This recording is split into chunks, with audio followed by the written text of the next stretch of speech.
আগামী পহেলা বৈশাখে কৃষক কার্ড কার্যক্রম উদ্বোধন করবেন প্রধানমন্ত্রী তারেক রহমান।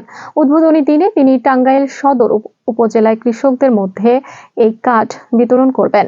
নির্বাচনী প্রতিশ্রুতি বাস্তবায়নের অংশ হিসেবে প্রি পাইলটিং প্রকল্পের আওতায় এই কার্ড বিতরণ করতে যাচ্ছে সরকার। মঙ্গলবার দুপুরে সচিবালয়ে মন্ত্রিপরিষদ বিভাগে প্রধানমন্ত্রীর সঙ্গে কৃষক কার্ড প্রণয়ন সংক্রান্ত সেলের বৈঠকে এই সিদ্ধান্ত হয়।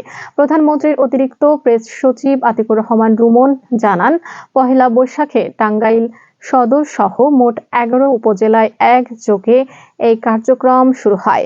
প্রথম ধাপে এসব উপজেলায় 22,000 কৃষকের কাছে মোবাইল ব্যাংকিং এর মাধ্যমে অর্থ সহায়তা পৌঁছে যাবে।